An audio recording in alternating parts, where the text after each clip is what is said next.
Over the last couple of years, I've had a handful of friends try to get into photography, specifically film photography, but haven't had much success and struggled shooting their first handful of rolls, just like I did. Because of the difficulty and turnaround time, film photography can have quite a high barrier to entry, especially in comparison to digital, where you can see the images instantly. However, I think it's the easiest way to grow your skill quickly, make your photos more tangible, inject a sense of nostalgia in the photos, and ultimately have a more robust photo experience. So the mistakes we're going to talk about in this video are some of the mistakes that I've made along the way, and I know many other people just getting into it are making, but they're easily correctable. So yeah, let's just get into it. Okay, so first and most important is not actually loading the film correctly into the camera. This one is probably the most painful and needs to be first because the avoidable amount of pain this has caused me, or pain inflicted as I've watched a friend die inside as they foolishly expose their hypersensitive gelatin emulsion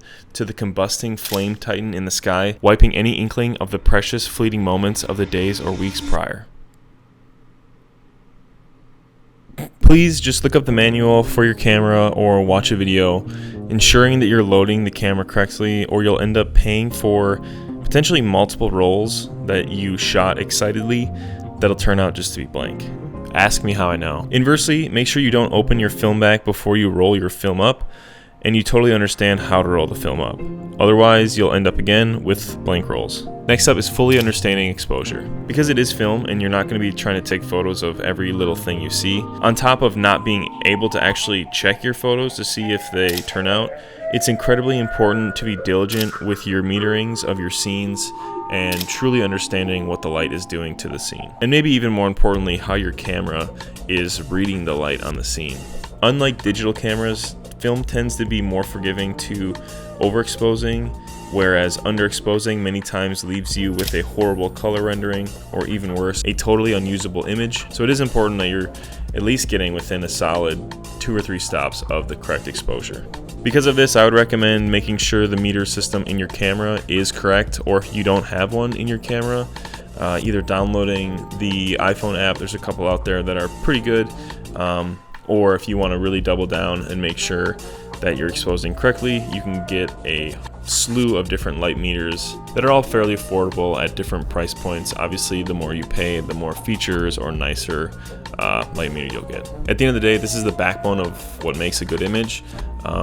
It truly is the lighting, so understanding how to manipulate your camera to read the lighting best and get the perfect exposure for the scene is of the utmost importance. So this next one I see a lot in digital photography too, and it's being afraid of opening up the aperture to higher apertures. I see a lot of people shooting at f1.8, 2.8, trying to get that crazy bokeh.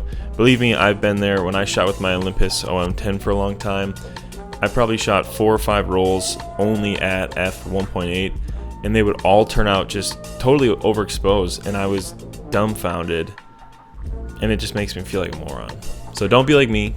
Don't be afraid to shoot at f8, f11, f16. Some of the greatest landscape shots are shot at f22, so you can see the entire landscape in focus. Stopping down your aperture will also allow you to shoot during the daylight more with film, as many film ISOs don't go crazy high, unlike digital where you can rack them up to, my Sony goes up to I think 128,000 or something ridiculous. Pretty crazy what these digital cameras can do for ISO in comparison to the caveman levels of 200, 400 ISO for film cameras. Additionally, stop down apertures are also great, as you can follow the Sunny 16 rule significantly more closely. Even at f22, you're only a stop away from being able to calculate fairly easy without needing a light meter. If you don't know what the Sunny 16 rule is, you should go look up a video right now and learn, because that can be probably your best friend when you're out shooting film with no light meter.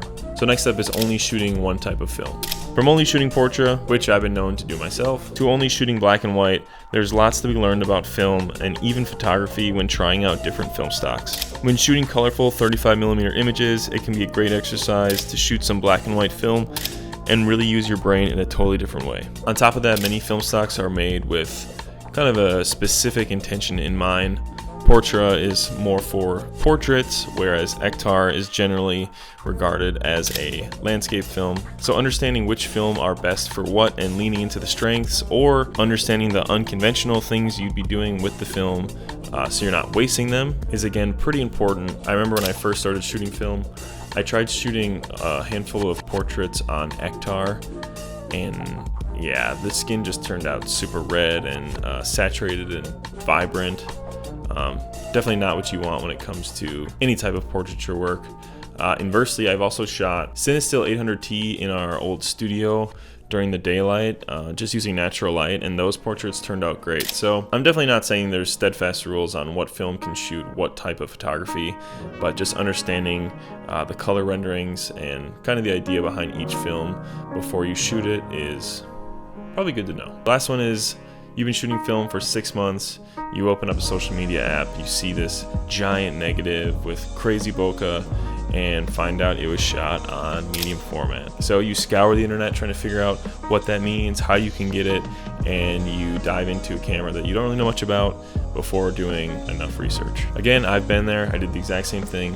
Thankfully, it worked out for me, and I got a gem of a camera for a beginner, which was really lucky, and I know lots of my friends who were in pretty much the same boat ended up buying a large premium high price ticket camera, liked it somewhat, but wish they would have done more research and went a different route. So my tip to you is to research the different types of aspect ratios, cameras, the pros and cons of both, before you invest in a camera that fights you when you're trying to achieve the style of photography that you want. You don't want to be carrying around the heaviest medium format camera when trying to take it on a hike if that's what your main photography is.